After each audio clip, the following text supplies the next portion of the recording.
राष्ट्रपति रामनाथ कोविंद आज अयोध्या के दौरे पर हैं। लगातार तस्वीरें हम आपको दिखा रहे हैं। थोड़ी ही देर में वो रामलला जन्मभूमि परिसर पहुंचेंगे और रामलला के दर्शन करेंगे। इसके बाद राष्ट्रपति हनुमानगढ़ी मंदिर भी जाएंगे। ये पहली बार है जब कोई राष्ट्रपति रामलला के दर्शन करने के लिए आ रहे हैं, वो भी उस दौरान जब भव्य राम मंदिर का निर्माण कार्य शुरू हो चुका है।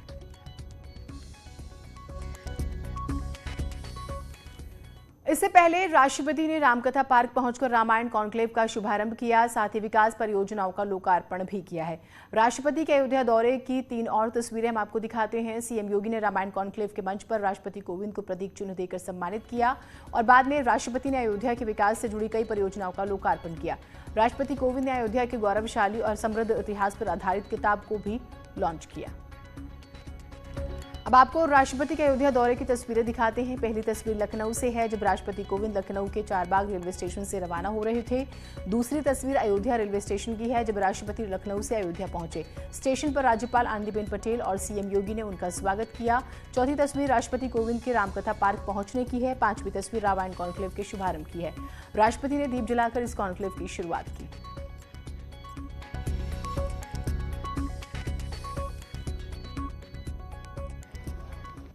इस तरह अयोध्या व रामायण अनेक देशों के साथ हमारे संबंधों को सांस्कृतिक शक्ति प्रदान करते हैं।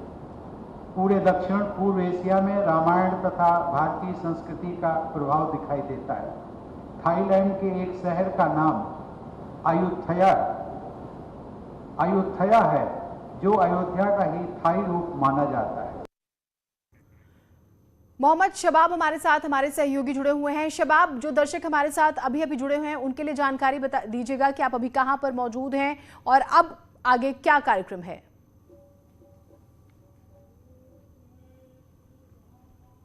बिल्कुल जीना, देखिए राष्ट्रपति रामनाथ कोविंद इस वक्त लंच जो है वो अपना पूरा कर चुके हैं और वहां से बस अब थोड़ी देर में वो श्री राम जन्मभूमि परिसर के लिए रवाना होंगे। यही वो सड़क है। मेरे कैमरामैन मनोज आपको वो तस्वीरें दिखाएंगे। चूंकि अलर्ट हो चुका है राष्ट्रपति के मूवमेंट को लेकर के, इसलिए जो है ये सड़क पूरी तरीके से खाली करा दी गई है। इसी सड़क से रामकथा पार्क से होते हुए राष्ट्रपति जो हैं वो राम जन्मभूमि परिसर में जाएंगे और मेरे पीछे आप देख पाएंगे ये जो है हनुमानगढ़ी का मंदिर है। चूंकि राष्ट्रपति के दौरे के चलते तमाम जो मूवमेंट है वो बहुत सेंसिटिव है, बहुत सेलेक्टिव है, इसलिए सभी लोगों को बहुत ज़्यादा अंदर तक जाने की इजाज़त नहीं है। ये हनुमानगढ़ी का मंदिर है, यहाँ पर भी वो दर्शन करेंगे। इसके अलावा इस तरफ जो आगे जाएंगे, ये जो आप पीली इमारतें देख रहे हैं, इसमें दाहिनी तरफ ही श्री राम जन्मभूमि परिसर का वो एंट्री गेट है वीआईपी, जहाँ से राष्ट्रपति रामनाथ कोविंद जो हैं वो मुख्यमंत्री योगी आदित्यनाथ के साथ अंदर जाएंगे। और सबसे खास बात ये है कि वहाँ पर पूजा अर्चना वो करेंगे और जो पंडित पुरोहित उनकी पूजा अर्चना कराएंगे उन सब का RT-PCR टेस्ट कराया गया है। 12 से 15 लोगों की पुजारियों की जो एक तरीके से कह सकते हैं कि एक टीम है जो उनकी पूजा अर्चना कराएगी। पूजा अर्चना करने के बाद वो जो है राम जन्मभूमि परिसर में ही सीता अशोक का एक पेड़ लगाएंगे महामहिम राष्ट्रपति, और उसके बाद तकरीबन 1 घंटे का उनका कार्यक्रम यहाँ का निर्धारित है, जिसमें लगभग आधे घंटे वो श्री राम जन्मभूमि परिसर में रहेंगे और उसके बाद हनुमानगढ़ी आएंगे। यहाँ पर भगवान हनुमान के वो दर्शन करेंगे और उसके बाद यहाँ से 3:50 पर वापसी का उनका कार्यक्रम है अयोध्या रेलवे स्टेशन के लिए। यहाँ से वो ट्रेन पर वापस सवार हो जाएंगे और 6:30 बजे के आसपास वो लखनऊ पहुंचेंगे, जहां से वो वापस दिल्ली के लिए रवाना होंगे। रामनाथ कोविंद चूंकि अयोध्या आ रहे हैं और ये अपने आप में बहुत ऐतिहासिक बात है जीनत के, कोई पहला राष्ट्रपति होगा देश का आजादी के बाद जो रामलला के दर्शन करने आ रहा है, क्योंकि इससे पहले सन 1983 में ज्ञानी जैल सिंह जब राष्ट्रपति थे तो वो अयोध्या आए थे, लेकिन उन्होंने कनक भवन का ही दर्शन किया था। लेकिन रामनाथ कोविंद पहले राष्ट्रपति होंगे जब वो रामलला के दर्शन करेंगे, वो अंदर पूजा अर्चना करेंगे, उसके साथ ही साथ राम मंदिर के निर्माण की जो तैयारी है उसको भी देखेंगे और उसके बाद वो वहां पर वृक्षारोपण करेंगे और फिर निकलकर हनुमानगढ़ी आएंगे, यहाँ पर पूजा करेंगे। एक छोटा सा संशय और है जीनत, वो मैं बात खत्म कर दूं। हनुमानगढ़ी में चूंकि सीढ़ियां बहुत ज्यादा है, इसलिए एक छोटी सी खबर ये भी चल रही है कि मुमकिन है, हो सकता है कि रामनाथ कोविंद हनुमानगढ़ी के दर्शन ना करें क्योंकि उनकी सर्जरी की बात भी कही जा रही है। लेकिन अभी जो उनका शेड्यूल्ड कार्यक्रम है वो रामलला जन्मभूमि परिसर का भी है और हनुमानगढ़ी का भी है। तो बस अब से थोड़ी देर के बाद राष्ट्रपति रामनाथ कोविंद श्री राम जन्मभूमि परिसर पहुंचेंगे और रामलला के दर्शन ठीक शबाब, आपके जरिए हम तस्वीरें भी अपने दर्शकों को दिखाएंगे। तो बेहद ही महत्वपूर्ण इस पूरे विजिट को माना जा रहा है, खास तौर से अयोध्या दौरे को।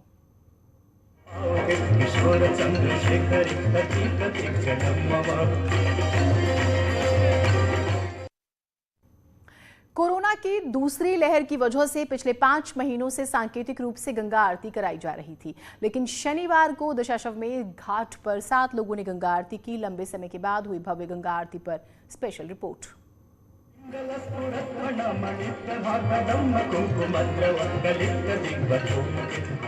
काशी में हर हर गंगे,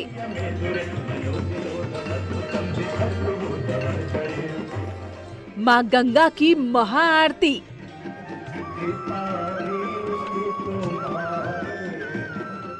5 महीने बाद हुई भव्य आरती से गूंज उठा घाट। वाराणसी में करीब 5 महीने बाद परंपरागत तरीके से मां गंगा की आरती की गई। ऐसी भव्य आरती की जिसने देखा वो देखता रह गया। दशाश्वमेध घाट पर इस आरती को देखने के लिए भक्तों की भारी भीड़ जुटी। कोरोना की दूसरी लहर की वजह से पिछले 5 महीनों से एक ब्राह्मण से ही गंगा आरती सांकेतिक रूप से कराई जा रही थी, लेकिन शनिवार को दशाश्वमेध घाट पर 7 ब्राह्मणों ने गंगा आरती की। आरती में रिद्धि सिद्धि के रूप में कन्याएं भी शामिल हुईं। गंगा आरती के दौरान कोविड नियमों का खास ध्यान रखा गया।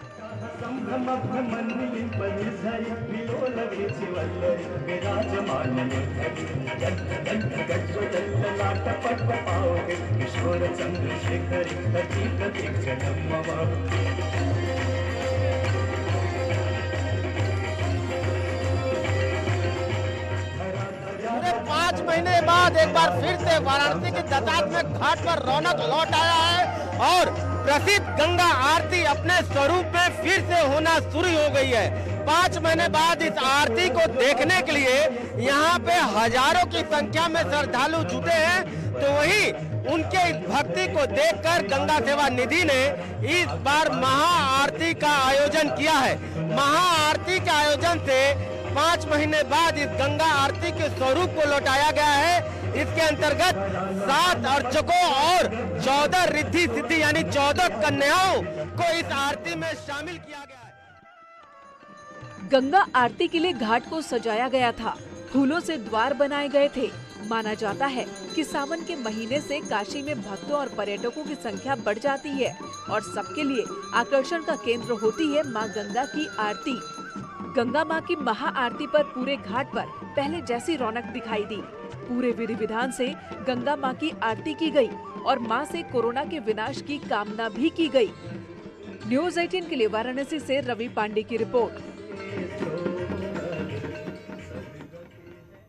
खबर आगरा से आ रही है। आपकी तिरंगा यात्रा को इजाजत नहीं मिली है। जिला प्रशासन ने जो है मंजूरी नहीं दी। इजाजत नहीं मिलने से आपके सांसद नाराज हैं और आज ये तिरंगा यात्रा निकलनी थी। तो आगरा से खबर आ रही है।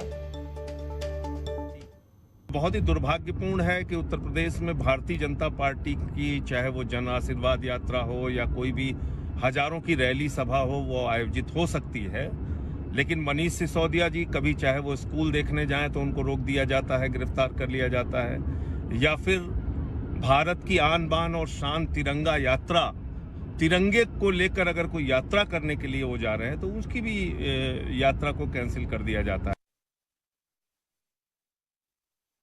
तो कुल मिलाकर आम आदमी पार्टी ने तिरंगा यात्रा की इजाजत मांगी थी, लेकिन उन्हें इजाजत नहीं मिली है।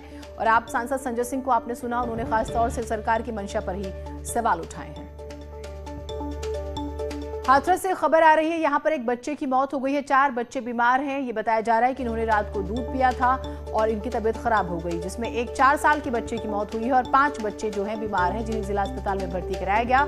सभी को उल्टी दस्त की शिकायत हुई थी। कोतवाली चंदपा क्षेत्र का मामला है और ये भी कहा गया कि परिवार का आरोप है कि जहरीला दूध जो है किसी ने साजिशन इसमें जहर मिलाया। जहरीला दूध पीने से इन बच्चों की मौत हुई है। पुलिस अब इस मामले की जांच कर रही है।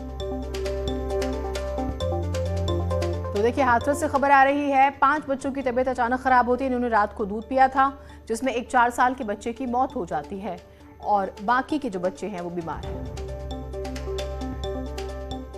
लखनऊ से खबर आ रही है। एसटीएफ को यहां पर बड़ी कामयाबी मिली है। 2 इनामी बदमाश गिरफ्तार हुए। सुल्तानपुर से 1 लाख का इनामी गिरफ्तार हुआ है। दीपक तिवारी इसका नाम है और इस 50,000 रुपए का इस पर इनाम था। 2016 में पुलिस कस्टडी से ये फरार हुआ था। तो आप ये अंदाजा लगाइए, 50,000 रुपए का अगर किसी बदमाश पर इनाम है। 2 इनामी बदमाश गिरफ्तार हुए बताया जा रहा है। एसटीएफ को बड़ी कामयाबी मिली है।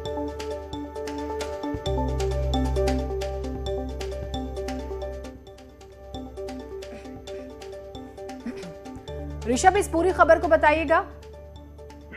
जीनत, देखिए, दीपक तिवारी के बारे में बताया जाता है कि वो पूर्वांचल के कई जिलों में आतंक का पर्याय था और कई बड़ी लूट की वारदातों में शामिल रहा था। लिहाजा उसके ऊपर सुल्तानपुर, अंबेडकर नगर से 25-25 हजार रुपए का इनाम था और जौनपुर से 50,000 रुपए का इनाम था।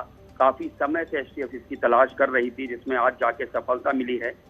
दीपक तिवारी का आतंक अब कुछ समय के लिए खत्म हो जाएगा। उस इलाके से दीपक से एक तमंचा और कारतूस एसटीएफ ने बरामद किया है।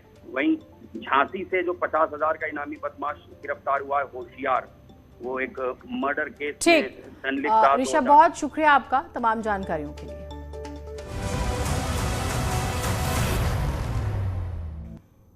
न्यूज 18 की अनूठी मुहिम मिशन साहस में हम आपको रूबरू कराते हैं एमएसएमई सेक्टर के उन साहसी कर्मवीरों से जिन्होंने इतिहास रचा।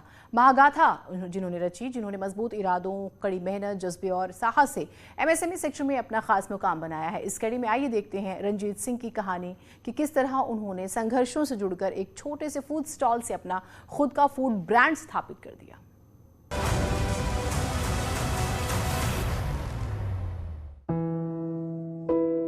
मेरी बेटी जो है उस 2 रुपए के बिस्किट के लिए खींची जा रही थी।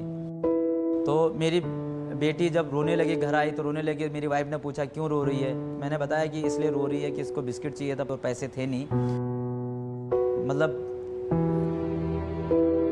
एक इंसान जो बचपन से संघर्ष और गरीबी के साए में पला बढ़ा, जिम्मेदारियां निभाने के लिए घर छोड़ा, कई छोटे मोटे काम किए, वक्त की ठोकरें खाई, नाकामियों का लंबा दौर देखा, मुश्किलें उसका इम्तिहान लेती रही। वो रात ऐसी रात थी कि मेरे जीवन की, मतलब उस रात ने जीवन बदला। लेकिन वो डटा रहा और एक छोटे से फूड स्टॉल से तय किया करोड़ों रुपए के टर्नओवर वाले फूड आउटलेट्स तक का सफर। निर्भर से आत्मनिर्भर बनने की ये महागाथा है रंजीत सिंह की। रंजीत सिंह के हाथों का जादू आज लखनऊ जैसे कई शहरों में मोमोज और चाइनीज फूड के दीवानों के सिर चढ़कर बोल रहा है। कस्टमर ने जो मांगा हमने वो फुलफिल किया और बनाया। उसके बाद हम लोगों ने धीरे धीरे एक्सपेरिमेंट शुरू किया मैंने, और मेरे एक्सपेरिमेंट लोगों को पसंद आए। उत्तराखंड के रहने वाले रंजीत सिंह घर की जिम्मेदारियों को पूरा करने के लिए अपनों का साथ छोड़ आंखों में सपने लिए लखनऊ आ गए। मैं लखनऊ में आया तो उस समय 1997 में मुझे 400 रुपये सैलरी की बात हुई, और तुम्हें चाय नाश्ता बनाना है, चाय नाश्ते के बर्तन धोने हैं। रंजीत ने कभी हार नहीं मानी। समय के साथ वो सीखते रहे, बदलाव लाते रहे और कोशिश करते रहे। जॉब छोड़ने के बाद मैंने 2 साल टिफिन का काम शुरू किया। तो उसमें भी क्या हुआ कि लोगों ने मीन्स पैसा मेरा फंस गया। पैसा फंसने के कारण में मेरे को काफ़ी लॉसेस हुए। रंजीत ने अपना खुद का छोटा सा फूड स्टॉल शुरू किया। ग्राहकों की पसंद नापसंद का ख्याल रखते हुए उन्होंने एक्सपेरिमेंट्स भी जारी रखे। पहला मोमो का एक्सपेरिमेंट जो मेरा था वो हम लोगों ने स्वीट चिली मोमो का किया था। सॉस थी अला बिराता, आप जानते होंगे पास्ता बनता है उसमें। तो उस सॉस के साथ में हम लोगों ने कुछ एक्सपेरिमेंट किए और उस एक्सपेरिमेंट के साथ में थोड़ा हनी ऐड किया उसमें, और उसके साथ में हमने एक मोमो बनाया स्वीट चिली मोमो।